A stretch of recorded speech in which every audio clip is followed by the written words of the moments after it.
نحمدہ ونصلی ونسلم علی سیدنا و مولانا محمد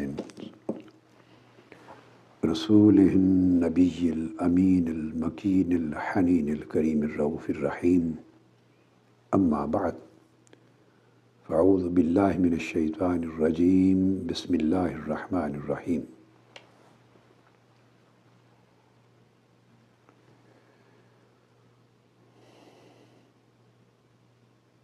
استغفروا ربکم ثم توبوا الیہ یمتعکم متاعا حسنا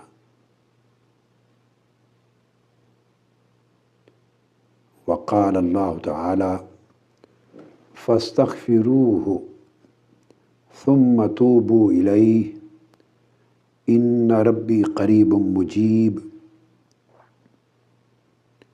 وقال تعالی واستغفروا ربکم ثم توبوا الیہ ان ربی رحیم ودود صدق اللہ مولانا العظیم۔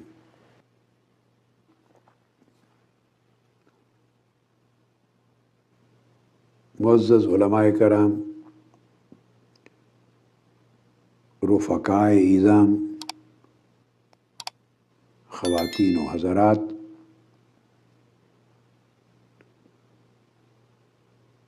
اور گوشہ درود کے جملہ درویشان، تحریک منہاج القرآن کے جملہ وابستگان، ان سب کو السلام علیکم ورحمۃ اللہ وبرکاتہ۔ میں نے چاہا کہ اللہ رب العزت کے اذن کے ساتھ ایک نقطہ آپ کو سمجھاؤں جو ہماری زندگیوں میں اصلاح کا، بہتری کا اور روحانی ترقی اور بلندی کا باعث بن سکے۔ اور وہ نقطہ یہ ہے کہ استغفار اور توبہ میں فرق کیا ہے۔ استغفار اور توبہ کا فرق آج کی گفتگو میں سمجھانا چاہتا ہوں، اور اس کے اثرات پھر انسانی زندگی پہ کیا مترتب ہوتے ہیں۔ اور استغفار اور توبہ کے ان دو امور کو، یہ دو امر ہیں، ان کو زندگی میں جمع کرنے سے انسان کو روحانی طور پہ کیا حاصل ہوتا ہے۔ میں نے جو آیات کریمہ آپ کے سامنے ابتدا میں تلاوت کی ہیں، ان سب آیات مبارکہ میں اللہ رب العزت نے دونوں چیزوں کا اکٹھا ذکر فرمایا ہے۔ جو پہلی آیت میں نے تلاوت کی ہے، یہ سورہ ہود کی ہے، جس میں اللہ رب العزت نے ارشاد فرمایا استغفروا ربکم، اے بندو اپنے رب سے استغفار کرو، یعنی اپنے رب سے بخشش اور مغفرت طلب کرو۔ اس حکم میں استغفار کا ذکر ہو گیا۔ پھر فرمایا ثم توبوا الیہ، پھر استغفار کر لینے کے بعد، یعنی اللہ سے بخشش اور مغفرت طلب کر لینے کے بعد اب اس کی طرف، یعنی اللہ کی طرف توبہ کرو۔ تو آپ نے قرآن مجید کے اسلوب کو اس آیہ کریمہ میں دیکھا کہ دونوں چیزوں کو واضح طور پر الگ کر دیا گیا ہے اور دو الگ حقیقتیں بنا دیا گیا ہے۔ یمتعکم متاعا حسنا، پھر تم جب استغفار بھی کرو گے اور اللہ کی طرف توبہ بھی کرو گے تو اللہ تعالیٰ تمہیں آخرت کا بہت اچھا سامان عطا فرمائے گا اور اپنے فضل سے بھی نوازے گا۔ یہ پہلی آیہ کریمہ ہے، یہ سورہ ہود کی آیت نمبر 3 ہے۔ پھر یہی حکم اللہ رب العزت نے دہرایا ہے، وہ بھی سورہ ہود میں آیت نمبر 52 ہے۔ اس میں پھر ارشاد فرمایا، اور یہ سیدنا ہود علیہ السلام نے اپنی قوم سے کہا، فرمایا استغفروا ربکم، اپنے رب سے مغفرت طلب کرو، ثم توبوا الیہ، پھر اس کی طرف توبہ کرو، یرسل السماء علیکم مدرارا، پھر آسمان سے تمہارے اوپر اس کی رحمتوں کی بارش ہوگی، باران رحمت، باران بخشش اور باران عنایت کا نزول ہوگا فراوانی کے ساتھ۔ تو یہاں بھی آپ نے دیکھا کہ حکم یوں ہے کہ اللہ سے استغفار کرو، یعنی مغفرت طلب کرو، اور فرمایا ثم بعدیت کے لیے آتا ہے، یعنی اس کے بعد پھر اللہ کی طرف تائب ہو جاؤ، اس کے بعد اللہ کی طرف توبہ کرو۔ پھر تیسری آیہ کریمہ ہے، وہ بھی سورہ ہود میں ہے، اور وہ حضرت صالح علیہ السلام کا ارشاد بیان کیا گیا ہے کہ جو انہوں نے اپنی قوم سے فرمایا اور قوم کو نصیحت کی۔ اس کے الفاظ ہیں فاستغفروہ، تم سب اللہ رب العزت سے استغفار کرو، یعنی اللہ سے معافی طلب کرو، اس سے بخشش مانگو، ثم توبوا الیہ، اور پھر اس کی طرف توبہ کرو، پھر اس کی طرف توبہ کرو، تائب ہو جاؤ۔ ان ربی قریب مجیب، بے شک میرا اللہ پھر بہت قریب ہے اور تمہاری التجاؤں کو سننے والا اور تمہاری دعاؤں کو قبول کر کے جواب دینے والا ہے۔ یہ سورہ ہود کی آیت نمبر 61 ہوئی۔ اس کے بعد ایک اور آیہ کریمہ ہے، وہ بھی سورہ ہود میں ہے اور آیت نمبر 90۔ اس میں حکم ہوا، یہ سیدنا شعیب علیہ السلام کی زبان مبارک سے کہلوایا گیا، فرمایا وَاسْتَغْفِرُوا رَبَّكُمْ، اور تم سب اپنے رب سے استغفار کرو، اپنے رب سے مغفرت طلب کرو، معافی مانگو، ثم توبوا الیہ، اور پھر تم اس کی طرف توبہ کرو، بے شک میرا رب بہت رحم فرمانے والا اور بڑی محبت اور شفقت فرمانے والا ہے، کرم فرمانے والا ہے۔ یہ سورہ ہود کی آیت نمبر 90 ہو گئی۔ اب ان چاروں آیات مبارکہ میں آپ نے دیکھا کہ دو حکم آئے ہیں۔ پہلا حکم استغفار کا ہے اور دوسرا حکم توبہ کا ہے۔ ہم اپنے معمول میں عادت کے طور پر جب یہ لفظ بولتے ہیں تو ہر شخص توبہ استغفار اس طرح اکٹھا دونوں لفظ بول دیتا ہے کہ توبہ استغفار کا وقت ہے، توبہ استغفار کریں۔ ہم عادتاً یہ دو لفظ اکٹھے بول لیتے ہیں، مگر ہمارے ذہنوں میں تصور یہ ہوتا ہے کہ یہ ایک ہی چیز، توبہ اور استغفار ایک ہی چیز کے دو نام ہیں۔ ہم ذہنی طور پہ، شعوری طور پہ توبہ اور استغفار کے دو لفظ جب بولتے ہیں تو ان کے معنی میں فرق نہیں کرتے، ہم اسے ایک ہی چیز سمجھتے ہیں، کوئی حرج کی بات نہیں ہے، ٹھیک ہے۔ لیکن آج کی رات میں چاہتا ہوں کہ اس کے اندر جو ایک دقیق فرق ہے، جو اس کے معنی کی صحیح معرفت بھی ہمیں دے گا اور صحیح سمجھ آ جانے کے بعد آگے روحانی منزل کی طرف بڑھنے میں مدد دے گا، اس پر روشنی ڈالیں۔ تو حقیقت یہ ہے کہ استغفار پہلا سٹیپ ہے اور توبہ اسی عمل کے اندر دوسرا سٹیپ ہے۔ یہ ایک ہی قدم کے دو الگ نام نہیں ہیں، یہ دو الگ قدم ہیں، دو سیپریٹ سٹیپس ہیں۔ انسان جب گناہ کرتا ہے تو اس کے بعد وہ توبہ کی طرف راغب ہوتا ہے، اللہ سے معافی مانگنے کی طرف راغب ہوتا ہے سب سے پہلے، پھر وہ توبہ کرتا ہے۔ تو یہ مرحلے آتے ہیں۔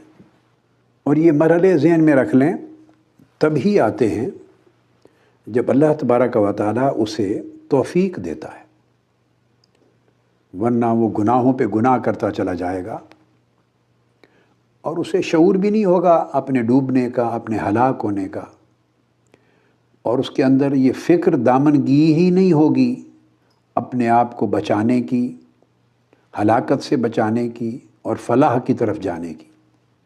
تو گناہ کرنے کے بعد اگر آدمی توبہ اور استغفار، اور ترتیب کے ساتھ بولوں تو میں کہوں گا استغفار اور توبہ، استغفار اور توبہ کی طرف جب راغب ہوتا ہے تو پہلی بات ذہن میں یہ رکھ لیں کہ اس کا استغفار اور توبہ کی طرف راغب ہونا بھی اللہ کی توفیق سے ہوتا ہے۔ اور یہ بات ذہن رکھ لیں کہ جس کی وضاحت میں تھوڑی آگے چل کے ابھی کرتا ہوں، کہ ایک وقت میں جب بندہ توبہ کرتا ہے تو وہ ایک نہیں 3 قسموں کی توبہ ہو رہی ہوتی ہے۔ بندے کی توبہ درمیان میں ہوتی ہے،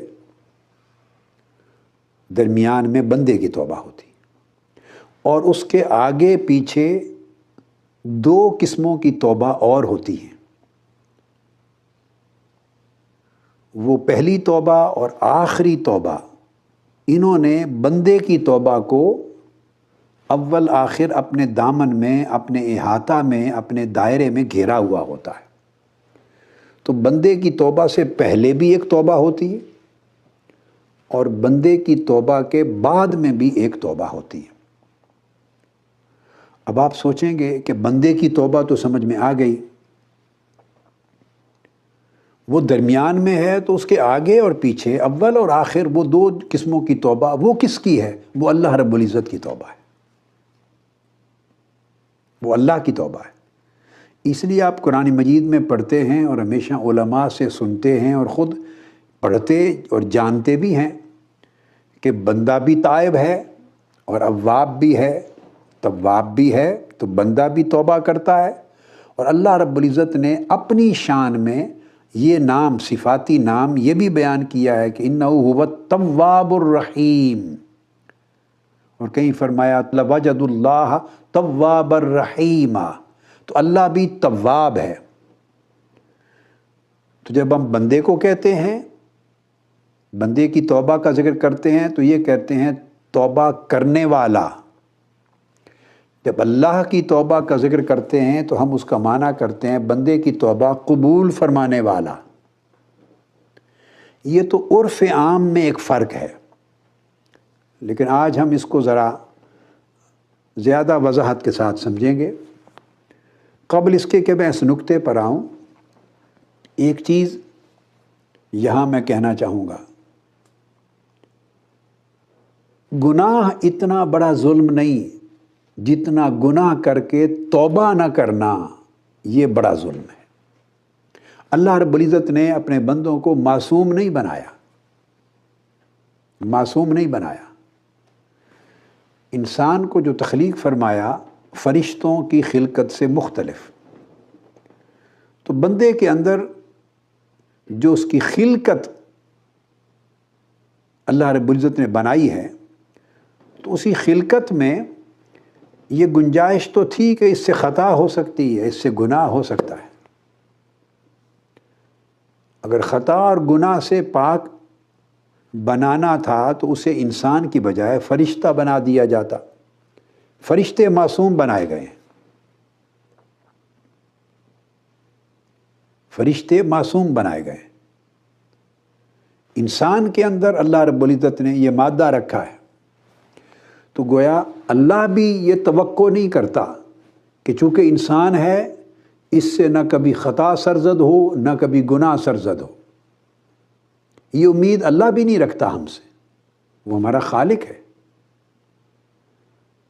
مگر وہ کہتا ہے کہ اگر کوئی خطا گناہ سرزد ہو تو فوری رجوع کرو میری طرف، اور اس گناہ پر شرمندگی اختیار کرو، نادم ہو جاؤ، اور گناہ کے ترک کرنے، چھوڑ دینے کا عزم کر لو، اور گناہ کو چھوڑ دو اور میری نیکی اور طاعت کی طرف پلٹ جاؤ۔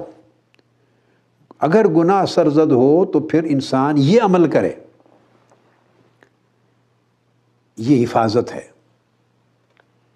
قرآن مجید میں ارشاد فرمایا گیا سورہ حجرات میں آیت نمبر 11، اللہ رب العزت نے فرمایا وَمَن لَّمْ يَتُبْ فَأُولَٰئِكَ هُمُ الظَّالِمُونَ، جو لوگ توبہ نہیں کرتے حقیقت میں وہی بڑے ظالم ہیں۔ ارشاد فرمایا جو لوگ توبہ نہیں کرتے حقیقت میں وہی بڑے ظالم ہیں۔ تو ضروری ہو گیا یہاں اب توبہ کا اصل معنی سمجھنا۔ تو آپ نے دیکھا کہ اللہ تبارک و تعالیٰ نے جیسے گناہ کا ارتکاب کرنے والا ظالم ہے، حتیٰ کہ شرک کا ارتکاب کرنے والا بھی ظالم ہے۔ ظلم کا لفظ قرآن مجید میں کئی چیزوں کے لیے استعمال ہوا، گناہ کے لیے، ذنب کے لیے بھی ظلم کا لفظ استعمال ہوا۔ تو گناہ بھی ظلم ہے، نافرمانی ظلم ہے، معصیت ظلم ہے، اللہ کی اطاعت کو چھوڑنا ظلم ہے، کرتے کرتے اللہ سے شرک کرنا ظلم ہے، وہ ظلم عظیم ہے۔ یہ سارے درجے ہیں ظلم کے، لیکن یہاں ایک خاص انداز کے ساتھ فرمایا۔ جب لفظ ظالم کہا تو اللہ پاک نے فرمایا وَمَن لَّمْ يَتُبْ فَأُولَٰئِكَ هُمُ الظَّالِمُونَ، جو توبہ نہیں کرتے، گناہ کر بیٹھتے ہیں اور پھر میری طرف رجوع نہیں کرتے، کیے پہ نادم اور شرمندہ نہیں ہوتے اور تائب نہیں ہوتے، توبہ نہیں کرتے، فرمایا وہی حقیقت میں ظالم ہیں۔ جس کا مطلب یہ ہوا کہ اللہ رب العزت نے تائب کو ایک طرف کھڑا کر دیا اور ظالم کو جدا کر کے ایک طرف کھڑا کر دیا۔ وہ ظالم تھا جب تائب نہ تھا، جب اس نے توبہ نہیں کی تھی تو ظالم تھا، اور جو ہی اس نے توبہ کر لی وہ ظالم نہ رہا۔ اب اس آیت کا معنی سمجھا رہا ہوں۔ اس آیت کے معنی میں اصل معرفت کیا ہے؟ گناہ کیا تو اللہ کی نافرمانی بھی ظلم ہے، تو وہ ظالم ہو گیا۔ سیدنا آدم علیہ السلام کو اللہ رب العزت نے یہ کلمات سکھائے تھے، ربنا ظلمنا انفسنا وَإِن لَّمْ تَغْفِرْ لَنَا وَتَرْحَمْنَا لَنَكُونَنَّ مِنَ الْخَاسِرِينَ، اے اللہ ہم نے اپنی جانوں پر ظلم کیا ہے، اگر تو ہماری بخشش نہیں فرمائے گا، ہمیں معاف نہیں فرمائے گا اور ہم پہ رحمت نہیں فرمائے گا، رحم سے نہیں نوازے گا، تو ہم نقصان اٹھانے والوں میں ہو جائیں گے۔ اب اس آیت کریمہ کو، یہ جو آیت کریمہ الحجرات کا ٹکڑا میں نے پڑھا، اس کے ساتھ جوڑ کے دیکھیں تو آپ سمجھ جائیں گے کہ دونوں جگہ حقیقت معنی کی ایک ہی ہے۔ آدم علیہ السلام عرض کر رہے ہیں ربنا ظلمنا انفسنا، اے ہمارے رب ہم نے اپنی جانوں پہ ظلم کیا، یعنی تو نے جس چیز سے منع فرمایا تھا، جس کام سے، جس درخت کا پھل کھانے سے، ہم وہ کھا بیٹھے، ہم وہ کام کر بیٹھے جس سے تو نے ہمیں روکا تھا۔ یہ ہے ظلم کی حقیقت۔ فعل محظور، جس چیز سے اللہ رب العزت نے منع فرمایا تھا وہ فعل کر بیٹھے، تو عرض کیا باری تعالیٰ ہم نے اپنی جانوں پر ظلم کیا۔ یہاں ہو گیا ظلم کا ارتکاب۔ اب آگے ارشاد فرمایا ہے إِن لَّمْ تَغْفِرْ لَنَا وَتَرْحَمْنَا، اور میرے مولا، ہمارے مولا، اگر تو ہماری مغفرت نہ فرمائے، ہمیں بخشش کے پردے سے نہ ڈھانپے، ورحمنا، اور اپنی رحمت کے پانی سے دھو نہ دے، اگر تو مغفرت اور رحمت ہم پہ نہ فرمائے۔ اب یہ جو کلمات ہیں اگلے، یہ کلمات توبہ ہیں، استغفار اور توبہ جمع ہو رہی ہے۔ ہم نے تو جانوں پہ ظلم کر لیا، اب ہم تیری طرف راغب اور راجع اور تائب ہیں، تجھ سے بخشش و مغفرت مانگتے ہیں اور تجھ سے تیری رحمت مانگتے ہیں۔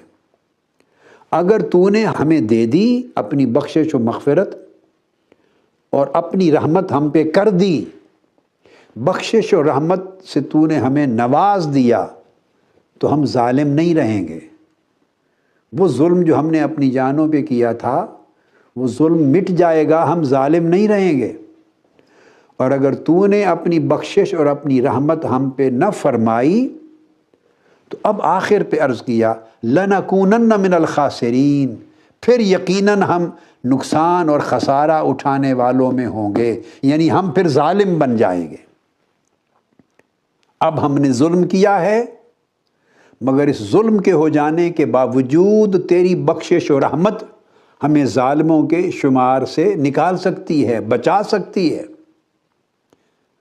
اگر تو نے اپنی رحمت اور بخشش ہم پہ نہ فرمائی تو تب لَنَكُونَنَّ مِنَ الْخَاسِرِينَ، پھر ہم یقیناً خسارہ پانے والے، نقصان اٹھانے والوں میں ہوں گے۔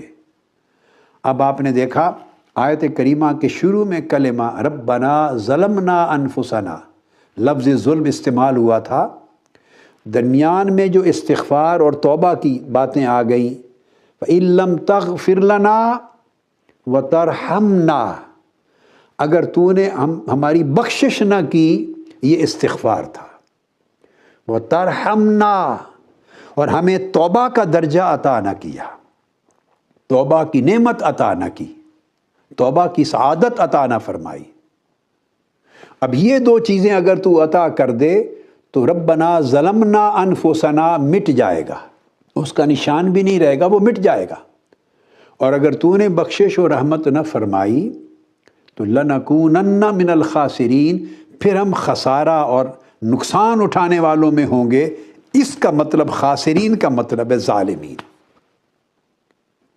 اگر تو نے ہم پہ بخشش نہ کی اور ہمیں اپنی رحمت سے نہ نوازا اور تیری بخشش اور رحمت نے ہم سے منہ پھیر لیا تو تب ہم ظالم ہوں گے، یعنی خسارہ اٹھانے والوں میں ہوں گے۔ اب اس آیت کریمہ کی جو پہلی دعا ہے، پہلی توبہ ہے جو اللہ تبارک و تعالیٰ نے کلمات توبہ اپنے پیغمبر کو سیدنا آدم علیہ السلام کو خود سکھائے تھے، اس آیت کریمہ کا مضمون اور یہ آیت مبارکہ جو سورہ حجرات کی آیت نمبر 11، اس کے مضمون کو دیکھیں تو آپ سمجھ جائیں گے کہ مضمون ایک ہی ہے۔ فرمایا وَمَن لَّمْ يَتُبْ فَأُولَٰئِكَ هُمُ الظَّالِمُونَ، جو گناہ کرنے کے بعد توبہ نہ کرے بس وہی حقیقت میں ظالم ہے۔ تو اللہ رب العزت نے گناہ سے بھی زیادہ اہم گناہ سے بھی زیادہ اہم نافرمانی اور گناہ سے بھی زیادہ بڑی معصیت اللہ رب العزت نے توبہ نہ کرنے کو قرار دیا۔ گناہ کرنا تو گناہ تھا ہی، مگر گناہ کر کے اللہ سے معافی اور بخشش نہ مانگنا اور اللہ کی طرف رجوع نہ کرنا اور اس کی طاعت کی طرف رجوع نہ کرنا، توبہ نہ کرنا، یہ گناہ سے بدتر گناہ ہے۔ اس لیے اس کے لیے کہا فَأُولَٰئِكَ هُمُ الظَّالِمُونَ۔ اب جب اس چیز کو ذہن میں رکھ لیں تو میں اب عرض کر رہا تھا، جو بات شروع کی تھی وہ یہ کہ اللہ تبارک و تعالیٰ نے، جو میں نے کہا کہ ایک توبہ بندے کی درمیان میں ہے اور اللہ رب العزت کی بارگاہ سے ایک توبہ اس بندے کی توبہ سے پہلے آتی اور اللہ ہی کی بارگاہ سے دوسری توبہ بندے کی توبہ کے بعد میں آتی۔ تو میں نے ایک لفظ بولا کہ توبہ بھی اللہ کی توفیق سے ہوتی ہے۔ جس کو توفیق نہ ہو وہ گناہ پہ گناہ کرتا چلا جاتا ہے اور اسے گناہگاری کا احساس ہی نہیں ہوتا، اسے اپنی تباہ کاری کا شعور ہی نہیں ہوتا، اسے ندامت ہی نہیں ہوتی، پچھتاوا ہی نہیں ہوتا۔ اس لیے قرآن مجید نے فرمایا، اور یہ بات جو میں نے عرض کی آپ کو کہ 3 توبہ جمع ہوتی ہیں 3 قسموں کی، یہ سورہ التوبہ میں ہے۔ یہ آیہ کریمہ آیت نمبر 117 اور 118 میں یہ پورا مضمون ہے۔ اللہ تبارک و تعالیٰ نے ارشاد فرمایا ثم تاب علیہم، یہ آیت نمبر 118 سورہ توبہ، ثم تاب علیہم، لیتوبوا ان اللہ هو التواب الرحیم۔ یہاں تینوں قسموں کی توبہ اس آیت کریمہ میں اللہ پاک نے ان کا ذکر جمع کیا۔ فرمایا ثم تاب علیہم، اللہ تبارک و تعالیٰ نے، یعنی وہ پہلے ذکر آ رہا ہے کہ جن لوگوں نے گناہ کر دیے اور گناہ کرنے کے بعد مایوس ہو گئے، انہیں یہ گمان ہوا کہ اب اللہ کی طرف سے ان کے لیے چھٹکارے اور نجات اور فلاح کا کوئی راستہ نہیں ہے، وہ گناہ گار ہو گئے، تباہ ہو گئے، ہلاک ہو گئے، اب بچت کی کوئی صورت نہیں، مایوس ہو گئے، انہوں نے گمان کر لیا کہ اب ہم اللہ کی بارگاہ سے اب ہمارے لیے چھٹکارے اور ہماری نجات اور ہماری فلاح کی کوئی راہ نہیں ہوگی۔ یعنی گناہ کے بعد مایوسی کو، گناہ کرنے کے بعد اللہ کی بارگاہ سے اس کی بخشش اور اس کی مغفرت پر مایوس ہونا، یہ گناہ سے بھی بڑا گناہ ہے۔ وہ گناہ درجہ گناہ میں تھا، درجہ ذنب میں تھا، اور مایوس ہو جانا کہ اب بخشش کی کوئی امید نہیں، اللہ نہیں بخشے گا، یہ درجہ کفر میں چلا جاتا ہے۔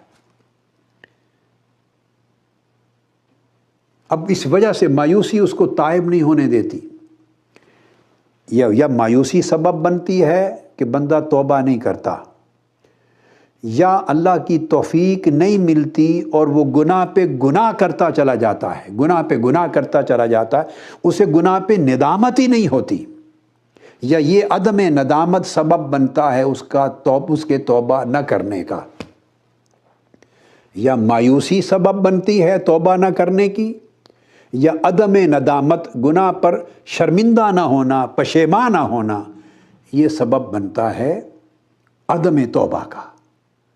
تو دونوں صورتوں میں یہ گناہ سے بڑا گناہ ہے، درجہ کفر میں جاتا ہے۔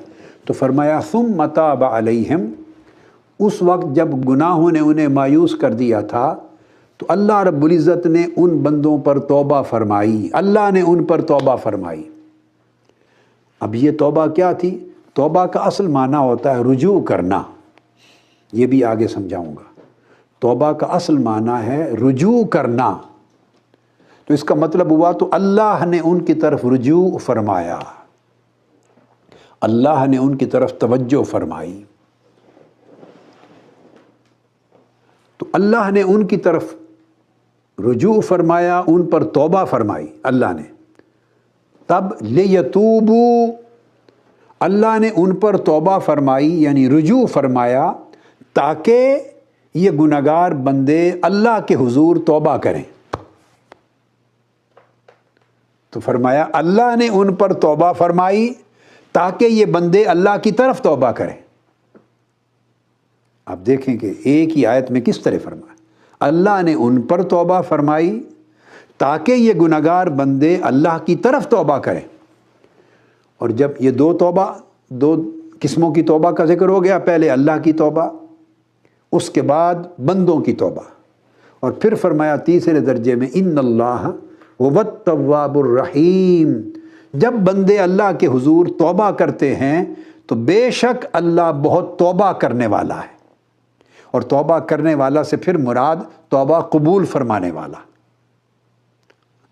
توبہ، اللہ کی توبہ کا معنی اللہ کا بندے کی طرف رجوع کرنا، اپنی رحمت کے ارادے سے، اپنی بخشش کے ارادے سے، اپنی رحمت کے ارادے سے، اپنی ہدایت کے ارادے سے، اپنی شفقت کے ارادے سے، اس بندے کی حفاظت کے ارادے سے۔ جب بندہ اللہ کی طرف رجوع کرتا ہے، راغب ہوتا ہے، تو بندہ اللہ کی طرف رجوع کرتا ہے بخشش چاہنے کے لیے، رحمت چاہنے کے لیے، مغفرت چاہنے کے لیے، تو یہ بندے کی توبہ ہوتی۔ اور جب اللہ بندے کی طرف رجوع کرتا ہے تو یہ اللہ کی توبہ ہوتی۔ تو اب آپ نے دیکھا کہ بندے کی توبہ سے پہلے بھی اللہ کی توبہ کا ذکر ہے، ثم تاب علیہم، ان کے گناہ کر لینے کے بعد جب وہ مایوس ہو رہے تھے تو پھر اللہ نے ان بندوں پر توبہ فرمائی، یعنی بندوں کی طرف رجوع کیا، اور یہ پہلی توبہ تھی۔ اور پھر اللہ کی دوسری توبہ تھی بندے کے توبہ کرنے کے بعد، ان اللہ هو التواب الرحیم، اللہ بہت توبہ قبول فرمانے والا ہے۔ یہ توبہ کی قبولیت کی توبہ ہے، یہ اس کی قبول التوبہ ہے، یہ قبولیت کی توبہ ہے۔ اور جو پہلی توبہ ہے ثم تاب علیہم، یہ توفیق کی توبہ ہے۔ توبہ کا معنی ہے رجوع کرنا، خواہ بندہ اللہ کی طرف رجوع کرے اور خواہ اللہ بندے کی طرف رجوع کرے، ہر حال میں رجوع کرنا، اس کو توبہ کہتے ہیں۔ بندے نے اللہ کی طرف رجوع کیا تو بندے کی توبہ ہو گئی، اور اللہ نے بندے کی طرف رجوع کیا تو اللہ کی توبہ ہو گئی۔ تو اللہ نے جب رجوع فرمایا پہلی بار بندے پر تو فرمایا ثم تاب علیہم، اللہ نے بندے پر توبہ کی، یعنی اس نے رجوع کیا۔ اور یہ اللہ کی پہلی توبہ کیا تھی؟ بندے کو توفیق عطا کر دی توبہ کے لیے۔ اس بندے کو توبہ کی توفیق دینا بھی یہ اللہ کی طرف سے توبہ ہے۔ اس لیے میں نے عرض کیا کہ توبہ بھی بندہ اللہ کی توفیق کے بغیر نہیں کر سکتا۔ تو سب سے پہلے اللہ پاک توفیق توبہ دیتا ہے، اور یہ اللہ کی ہدایت ہے۔ اس کو ہدایت ملتی ہے تو توفیق نصیب ہوتی ہے۔ اس کو ہدایت التوفیق بھی کہہ سکتے ہیں آپ، اور اس کو ہدایت التسہیل بھی کہتے ہیں کہ بندے پر توبہ کرنا آسان کر دیا جاتا ہے۔ اس کو توبہ کرنا اس کے لیے آسان کر دیا جاتا ہے۔ اور آسان کیسے ہوتا ہے؟ کہ بندہ سویا ہوا تھا، گناہ پہ گناہ کیے جا رہا تھا، اور غفلت کی نیند میں تھا، سویا ہوا تھا، جاگ ہی نہیں رہا تھا۔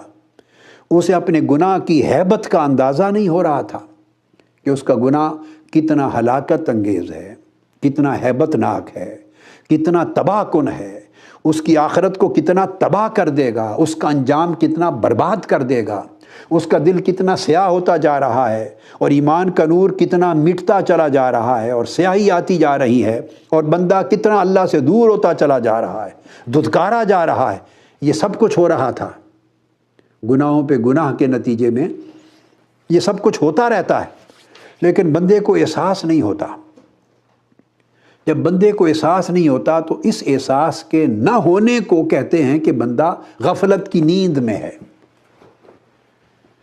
جب بندے کو جھٹکا نہیں لگتا، گناہوں پہ گناہ کرتا ہے، اور اسے اپنے گناہ کی ہولناکیوں کا، اپنے گناہ کی ہلاکتوں کا، تباہیوں کا، گناہ کے انجام کا، گناہ کے بد اثرات کا، اور اس گناہ کی تاریکیوں کا احساس ہی نہیں ہوتا، شعور ہی نہیں ہوتا، تو یہ شعور نہ ہونا، اسی کو خواب غفلت کہا جاتا ہے۔ یہ اس کی غفلت کی نیند ہے۔ تو بندہ غفلت کی نیند میں تھا۔ اب یہاں میں نے کہا کہ گناہ کا شعور ہو جانا، یا توبہ کی توفیق کا مل جانا، یا توبہ کا بندے کے لیے آسان کر دیا جانا، ہدایت التوفیق اور ہدایت التسہیل، یہ کیا ہے؟ جیسے بندہ نیند سے بیدار ہوتا، اگر نیند میں ہے تو کوئی اس کو مار ڈالے، وہ ہلاک ہو جائے، اس کو تو پتہ ہی نہیں۔ لیکن جب وہ بیدار ہو جاتا ہے تو صاف ظاہر ہے حالت نیند میں جو شعور اسے نہیں تھا، بیدار ہونے سے وہ شعور اس کو مل گیا۔ یہ جو نیند سے بیداری ہے، اس کو اصطلاح میں یقظہ کہتے ہیں۔ یقظہ، نیند سے بیدار ہونا، اس کو یقظہ کہتے ہیں۔ اردو میں ہم اس کو بیداری کہتے ہیں، عربی میں یقظہ کہتے ہیں، تصوف، سلوک اور معرفت کی زبان میں یہ لفظ استعمال ہوتا ہے، یقظہ۔ اس لیے اولیاء اور عرفاء اور صوفیاء اور کاملین اور ناصحین جب توبہ کی بات کرتے ہیں تو توبہ کی ابتدا توبہ کے مضمون کی یقظہ سے کرتے ہیں، بیداری سے، یعنی آدمی جاگ اٹھا ہے۔ اور جاگ اٹھنے کا مطلب یہ ہے کہ وہ جو گناہ سے سیاہی اور تباہی اور بربادی مترتب ہوئے جا رہی تھی، اور غفلت کی نیند کے باعث اسے اندازہ نہیں تھا کہ میرے ساتھ کیا ہو رہا ہے اور میرا انجام کیا ہوگا، اب جاگ اٹھنے کا مطلب یہ ہے کہ اسے دل کی سیاہی نظر آ گئی۔ اب یہ جتنی بات میں کہہ رہا ہوں، اس کو صرف علم کا مضمون نہ سمجھیں، اس کو اپنے اوپر وارد کرتے چلے جائیں، وارد کرتے چلے جائیں، اپنے اپنے حال پر، اپنے اپنے گریبان میں جھانک کر اپنے اپنے حال پر وارد کریں، اس کو سمجھیں اور اپنے قلب اور باطن میں اتارتے چلے جائیں، یہ شعور اترتا چلا جائے آپ کے اندر۔ تو جب بیداری ہوئی تو اس کو پتہ چل گیا کہ او ہو، میں تو اتنا گناہگار ہو گیا ہوں، میرا دل اتنا سیاہ ہو گیا ہے، میرا تو جو ایمان کا نور تھا، ایمان وہ اتنا بجھ گیا ہے، جو میرے ایمان کے نور کی جو شمع تھی وہ تو اب ٹمٹما رہی ہے، ختم ہونے کے قریب ہے، اتنی سیاہی چھا گئی ہے، میں تو ہلاکت انگیز ہو گیا، میرا ہلاکت انگیز انجام سے دوچار ہو گیا۔ اسے بیدار ہوا تو پتہ چلا میں تو اللہ سے اتنا دور ہو گیا ہوں، عبادت کی رغبت ختم ہو گئی ہے۔ یہ اس کے اثرات، گناہوں کی کثرت کے اثرات بتا رہا ہوں کہ پھر عبادت کی رغبت نہیں رہتی، انجام گناہ کرتا جائے گا، توبہ نہیں کرے گا تو اس گناہ کے اثرات بھی تو ہوں گے نا، وہ اثرات بتا رہا ہوں۔ یہ آپ کو انالیسس دے کر ڈائگنوزس بتا رہا ہوں کہ ڈائگنوز کریں، تشخیص کریں، گناہ کی جو مرض ہے اس کی کیا کیا علامات ہیں، کس طرح پتہ چلتا ہے کہ میرے گناہوں نے مجھے اتنا تباہ کر دیا ہے۔ تو بندہ محسوس کرے گا کہ میرے اندر عبادت کی وہ رغبت نہیں رہی، اب عبادت سے جی چراتا ہے، کتراتا ہے، عبادت کے لیے تھکاوٹ فیل کرتا ہے، عبادت کرنا نہیں چاہتا، دل میں اگر عبادت کرتا ہے تو جو لذت آتی تھی اب وہ لذت نہیں ملتی۔ جب یہ فیل کرے، یہ ٹیمپریچر جیسے نوٹ کرتے ہیں نا تھرمامیٹر لگا کر، تو آپ تھرمامیٹر لگاتے ہیں تو دیکھتے ہیں کہ ٹیمپریچر کم ہے، 78 سے 78.5 سے کم ہے، اس کا مطلب ہے کمزوری ہے۔ اس سے زیادہ ہے، 99 ہے، 100 ڈگری ہے، 101 ہے، تو پتہ چلتا ہے کہ بخار ہو گیا ہے۔ جتنا زیادہ ہائی ہے ٹیمپریچر اتنا بخار ہے۔ تو یہ اس طرح کا آپ کا تھرمومیٹر ہے، خود ایک آپ کے اندر اللہ رب العزت نے ان بلڈ اس کو یقظہ کہتے ہیں کہ آپ دیکھیں، اور میں وہ پیمانے دکھا اور سمجھا رہا ہوں۔ انسان سوچتا ہے کہ میں نماز پڑھتا ہوں، عبادت کرتا ہوں، تو نماز میں جتنی لذت مجھے پہلے آتی تھی اب نہیں آ رہی، اس کا مطلب ہے سم تھنگ ہیز ہیپنڈ، کوئی چیز ہو گئی ہے جس نے عبادت کی لذت مجھ سے دور کر دی۔ وہ دیکھتا ہے کہ جتنا رجوع عبادت میں اللہ کی طرف اور خشوع اور خضوع ملتا تھا اب نہیں مل رہا۔ میں سے ہر شخص جو سن رہا ہے وہ غور سے سنے، سمجھے اور اپنے اندر اس کو پیمانہ بنا کے تھرمومیٹر کی طرف اس کا جائزہ لے۔ اگر دیکھے کہ نماز تو پڑھتا ہوں مگر اس کا خشوع نہیں آ رہا، اس کا خضوع نہیں آ رہا، اس نماز میں اندر وہ لذت اور حلاوت نہیں آ رہی جو پہلے آتی تھی، تلاوت کرتا ہوں مگر وہ لذت اور حلاوت نہیں آتی جو پہلے آتی تھی، مختلف قسموں کی طاعت اور عبادت کے اعمال بجا لاتا ہوں مگر وہ لذت اور حلاوت نہیں، وہ دل جمعی نہیں، وہ رغبت نہیں، دل کو وہ کیف اور سرور نہیں ہے اس میں، تو فوری وہاں گرفت کرے، اپنی مواخذہ کرے اور سمجھے کہ کچھ ہو گیا ہے، کچھ نہ کچھ ہو گیا ہے۔ جب وہ چونکے گا اس کو جھٹکا لگے گا، غور کرے گا، اور اگر وہ اس کو یہ فرق محسوس نہیں ہوتا تو اس کا مطلب ہے وہ خواب غفلت میں ہے، یقظہ نہیں آیا، بیدار نہیں ہوا۔ اگر فرق نہیں فیل کرتا تو دو باتیں ہیں، اگر فرق فیل نہیں کرتا تو دو باتیں ہیں، یا وہ عبادت، تقوی، پرہیزگاری، روحانیت، ولایت، استقامت میں اوپر جا رہا ہے، استقامت میں اوپر جا رہا ہے، لیکن اہل استقامت بھی پھر اپنے پچھلے اعمال کو کم درجہ دیکھتے ہیں اور پھر توبہ کرتے ہیں تاکہ درجہ بلند ہو، اللہ کے اور قریب ہو۔ یا استقامت ہے یا معصیت ہے، یہ بے پناہ گناہگاری کی غفلت ہے، غفلت ہے۔ اب استقامت کا بلند درجہ تو بہت کم نصیب ہوتا ہے، کم لوگوں کو۔ عامت الناس کا جو ہمارا حال ہے، عامت الناس کا، وہ معصیت کا ہوتا ہے اور معصیت کے ساتھ غفلت کا ہوتا ہے، دو چیزیں جڑ جاتی ہیں، معصیت اور غفلت، یعنی گناہ گاری، نافرمانی اور ساتھ غفلت، یہ جڑ جاتی ہیں۔ اور بعض اوقات آدمی پھر اپنی رو میں، اپنی لہر میں بہتا چلا جاتا ہے، اپنے کاموں میں لگا رہتا ہے، وہ رک کر ٹیمپریچر اپنا چیک نہیں کرتا، روحانی ٹیمپریچر اپنے عمل کا اس کو چیک نہیں کرتا۔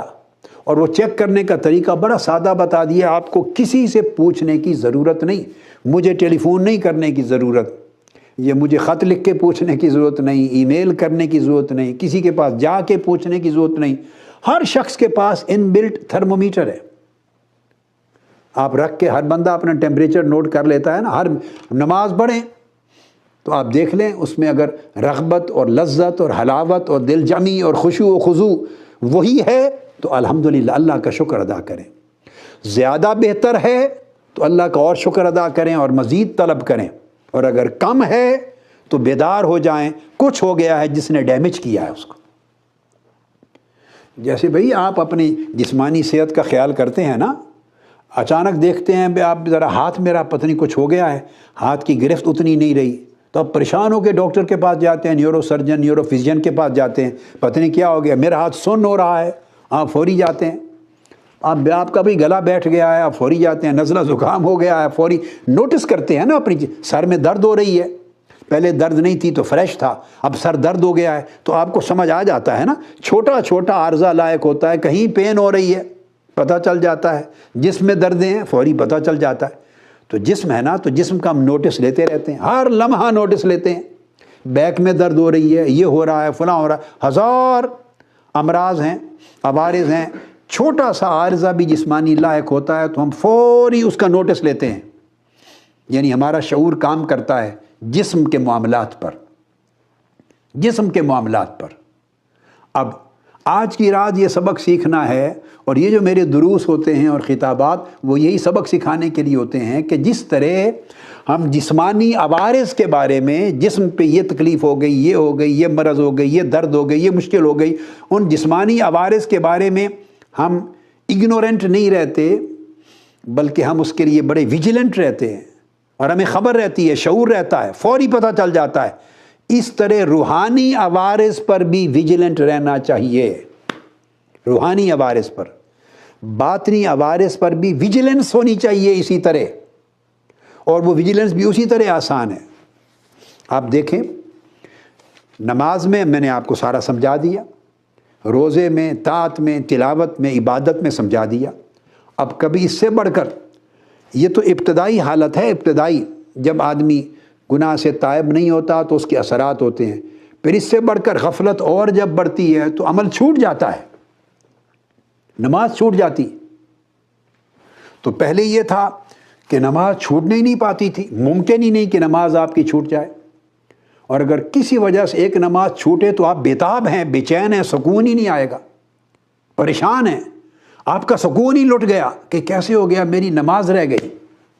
پہلے یہ تھی، اب نماز چھوٹ گئی تو دیکھیں کیا اس قدر بے چینی ہوتی ہے؟ آپ کو اندر سے جواب ملے گا نہیں ہو رہی، کم ہے. وہ اضطراب ہے، آپ سیٹسفائیڈ ہیں، آپ کو بہت زیادہ پریشانی اور الجھن نہیں ہوئی. یہ جو ترک طاعت پر، ایک نماز ترک ہونے پر، اور اس کو سلوک اور معرفت اور تصوف کی اصطلاح میں ترک طاعت بھی کہتے ہیں، یہ وسیع ٹرم ہے ترک طاعت.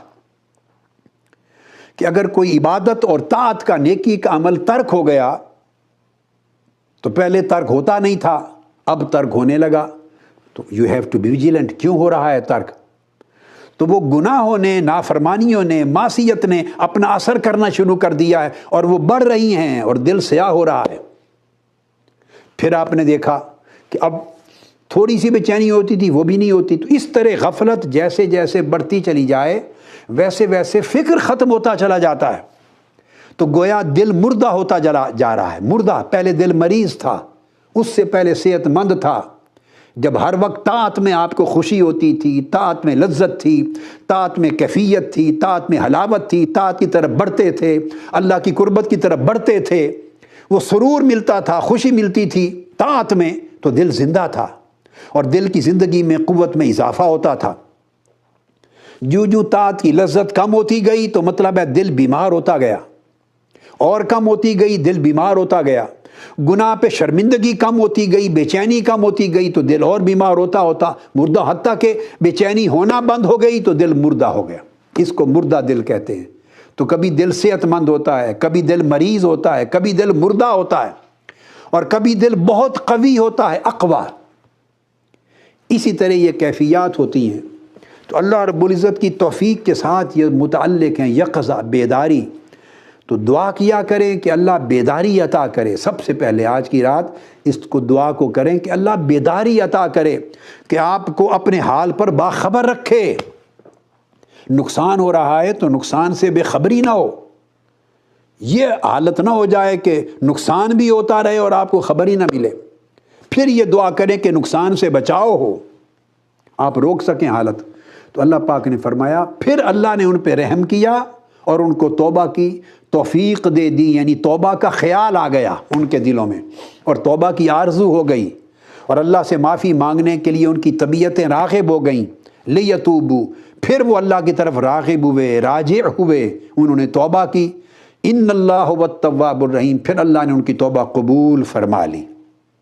تو اللہ پاک پہلے ہدایت دیتا ہے توفیق کی اور تسہیل کی، پھر اس کے بعد آگے ہدایت الارشاد، پھر آگے اس کے اقسام ہیں۔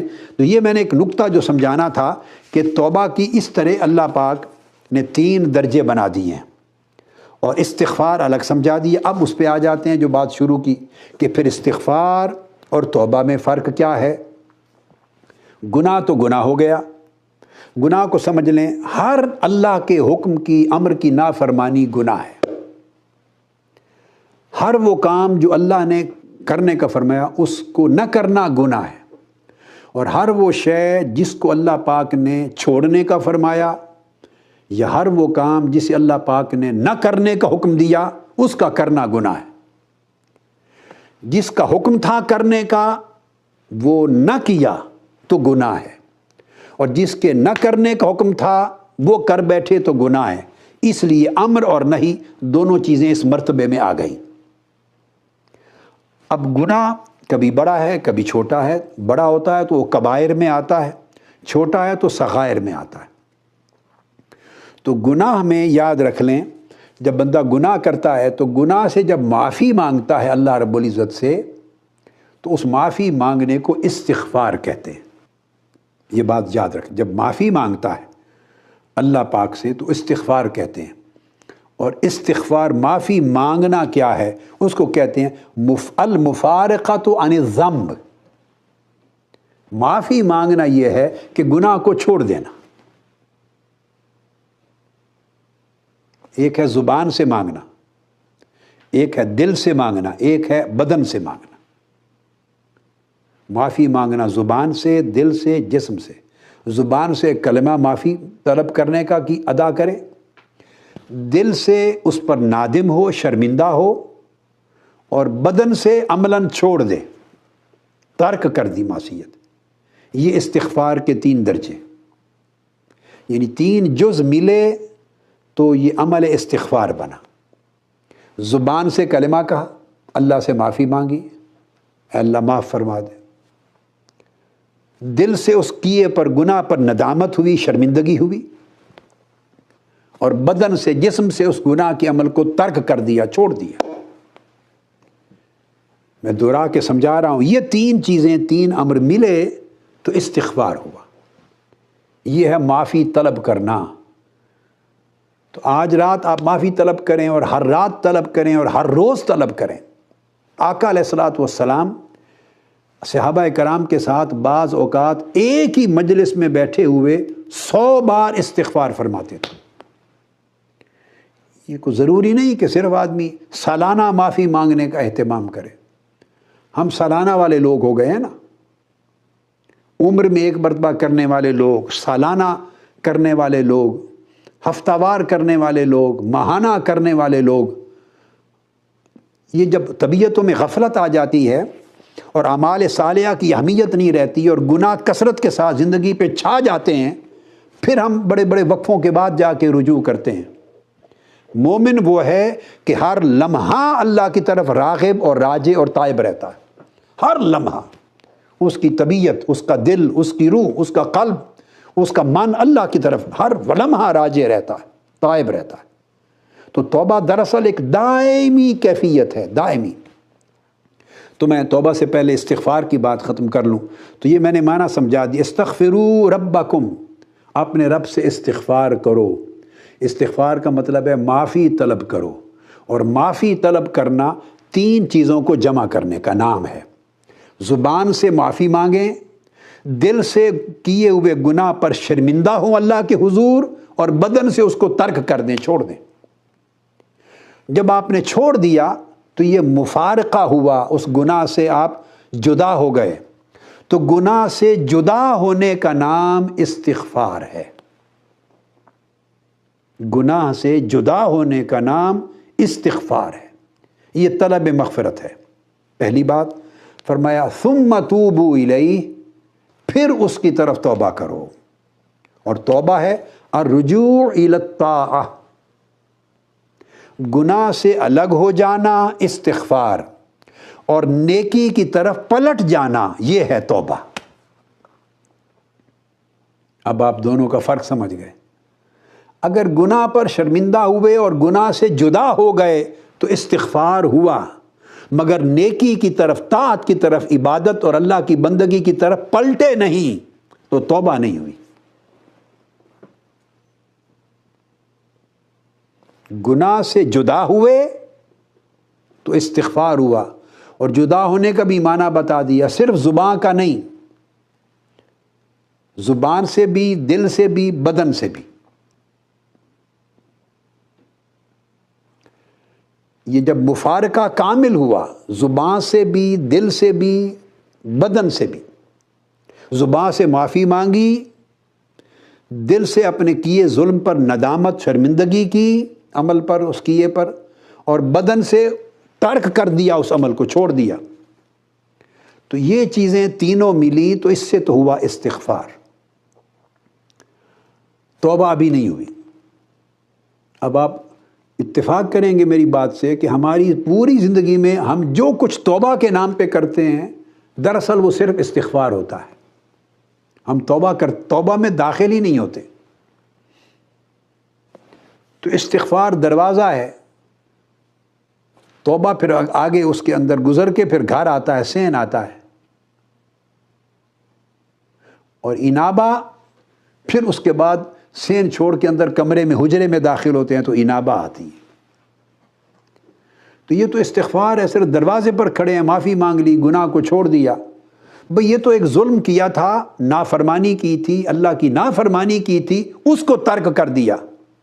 تو آپ وہیں کے وہیں کھڑے ہیں، استغفار ہو گیا تو اللہ پاک نے آپ کی وہ جو ظلم لکھا گیا تھا، گناہ لکھا گیا تھا، اس کو مٹا دیا. ابھی توبہ نہیں کی. توبہ ہے الرجوع الی الطاعہ. جیسے گناہ کیا تھا، نافرمانی کی تھی اور اب شرمندہ ہو کر چھوڑ دیا ہے، اب ویسے نیکی کی طرف، طاعت کی طرف، اللہ کی بندگی کی طرف پلٹ جائیں. اس گناہ کا بدل، نعم البدل، طاعت کو بنائیں عملاً. اگر نیکی کی طرف اس گناہ کے بدلے میں پلٹ جائیں گے، اللہ کی طرف پلٹ جائیں گے، یہ جو رجوع ہوگا نیکی کی طرف، طاعت کی طرف، اللہ کی بندگی کی طرف، اس رجوع کو توبہ کہتے ہیں. گناہ چھوڑنے کو توبہ نہیں کہتے. گناہ سے معافی مانگنا یہ توبہ نہیں، یہ استغفار ہے. اور استغفار کے بعد پھر نیکی، طاعت اور تقوی اور اللہ کی طرف پلٹ جانا، اس کو توبہ کہتے ہیں. یعنی باطل کو چھوڑ دینا استغفار ہے، اور حق کی طرف لوٹ جانا یہ توبہ ہے. باطل کو چھوڑ دیا استغفار، اور حق کی طرف پلٹے یہ توبہ ہے. ایک اور جملے سے سمجھا دیتا ہوں. یعنی آپ گناہ کر کے اپنا نقصان کر بیٹھے تو استغفار کے ذریعے ازالہ ضرر کیا، اس نقصان کا ازالہ کر دیا. نقصان جو ہوا تھا وہ پورا ہو گیا، ابھی نفع میں نہیں گئے. آپ کاروبار کر رہے تھے، نقصان کر بیٹھے. استغفار کے ذریعے آپ نے نقصان پورا کر لیا. اس کو استغفار کہتے ہیں، ازالۃ الضرر. نقصان پورا کر لیا، نفع میں نہیں گئے. اور توبہ کے ذریعے نفع مندی میں چلے جاتے ہیں، توبہ کے ذریعے نفع کما لیتے ہیں. تو آپ اندازہ کریں اللہ رب العزت کے کرم کا، وہ کتنا رحیم، کتنا کریم، کتنا غفور، کتنا تواب، کتنا عظیم ہے کہ بندہ گناہ کرتا ہے اور وہ چاہتا ہے کہ تمہارے گناہ کے بعد بھی ایسا کرو کہ نہ گناہ کا نقصان رہے بلکہ نفع میں بھی چلے جاؤ. یہ مولا کے کام ہے. وہ کہتا ہے کہ گناہ کا ازالہ ہو، ضرر کا، نقصان کا ازالہ ہو استغفار سے، اور جلب منفعت ہو، جلب حصول منفعت، یہ توبہ ہے. ازالہ ضرر، نقصان کا ازالہ استغفار ہے. اور حصول منفعت یہ توبہ ہے۔ تو استغفار کے ذریعے مغفرت جب ہو گئی تو آپ گناہ کے شر سے بچ گئے۔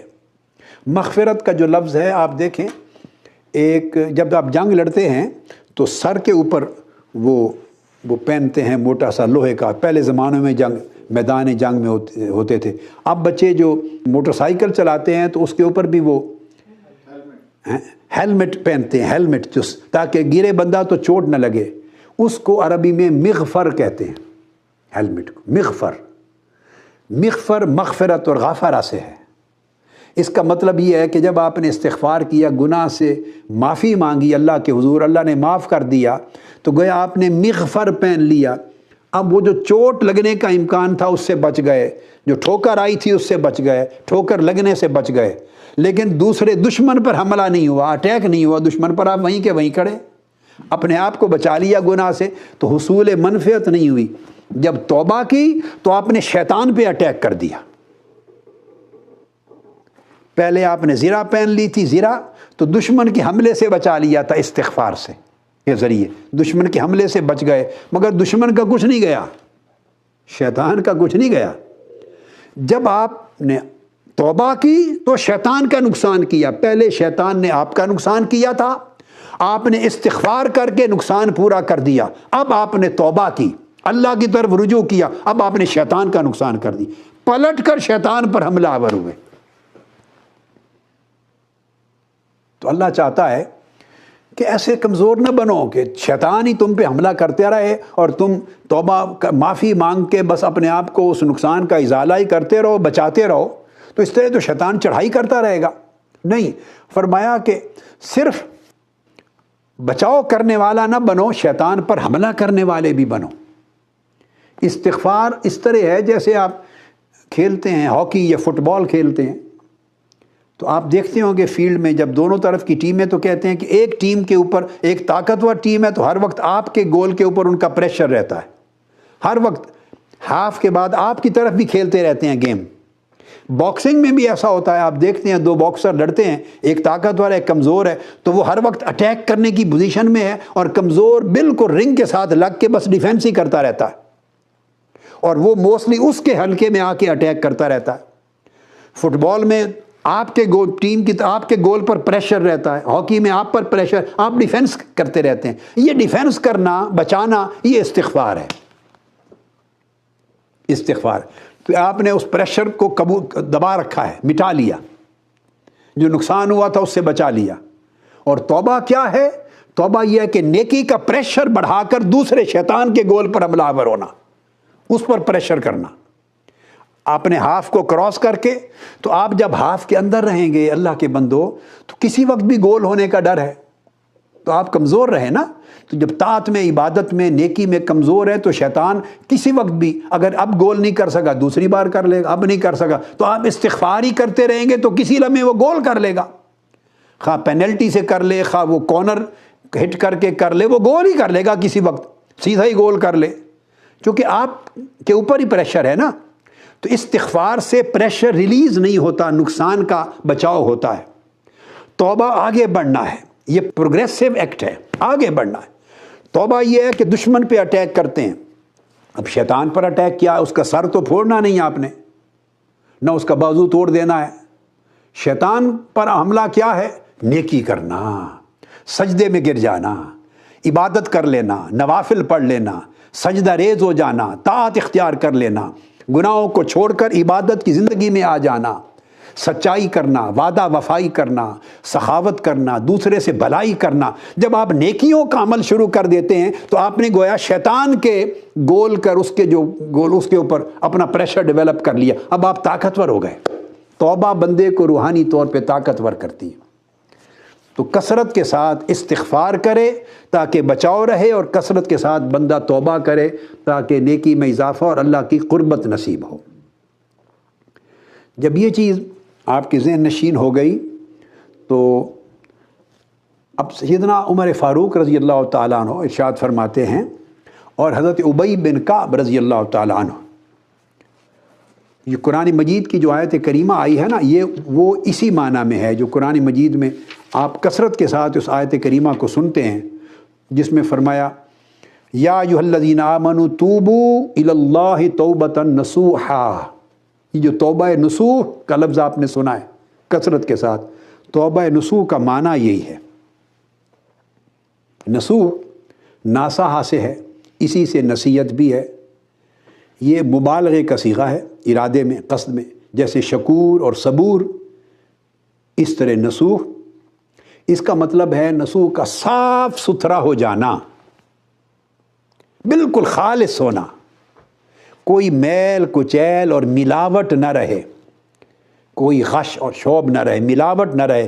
ملاوٹ سے پاک، صاف ستھرا، خالص کر دینا کسی چیز کو، اس کو نصوح کہتے ہیں۔ بہت ہی خالص کر دیں، چمکا دیں، تو یہ مبالغے کے صیغہ پر، مبالغہ کے صیغہ پر یہ نصوح ہے۔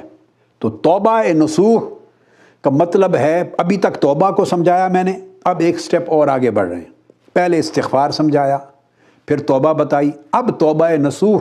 اس کا مطلب ہے کہ توبہ کرو وہ جو بتائی آپ کو، کہ پہلے تینوں عمل کریں استغفار کے، زبان سے بھی کریں، معافی طلب کریں، دل سے شرمندہ بھی ہو جائیں گناہ پر، اور بدن سے ترک بھی کر دیں۔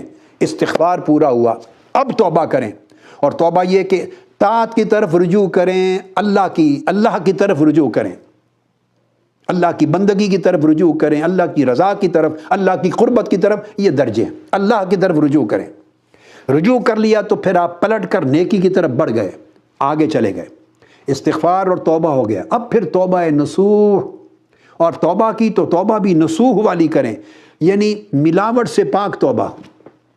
ہماری ساری توبہیں ملاوٹ والی توبیں ہوتی، ہم جتنی توبہ کرتے ہیں اس میں ملاوٹ ہوتی۔ اللہ پاک فرماتے ہیں توبہ سے پاک نصوح توبہ کرو،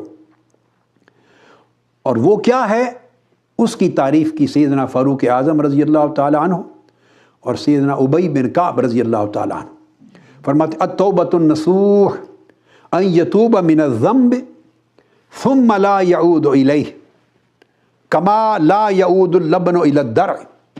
سیدنا فاروق اعظم رضی اللہ تعالیٰ عنہ اور سیدنا ابی بن کعب رضی اللہ تعالیٰ عنہ فرمایا کہ توبہ نصوح یہ ہے ملاوٹ سے پاک توبہ، کہ بندہ گناہ سے ایسی توبہ کرے۔ دیکھیے نا، جب استغفار کرے گا صرف، کیونکہ ہم نے صرف استغفار کو توبہ سمجھ لیا ہوا ہے، اگلا سٹیپ نہیں اٹھاتے، بس اس کی معافی مانگ لی، ختم، رو لیا، ختم۔ تو جب وہاں کرے گا تو میں نے کہا کہ وہ کمزوری کی پوزیشن میں کھڑا ہے بندہ، کمزوری کی پوزیشن میں، ہر لمحہ شیطان اور گناہ اور دنیا کا مکر اور فریب اور شہوات اور نفس ہر لمحہ پر حملہ کرتے رہیں گے اور آپ کو دھکیلتے رہیں گے، کسی وقت بھی گول ہو سکتا ہے، یعنی آپ ہلاک ہو سکتے ہیں۔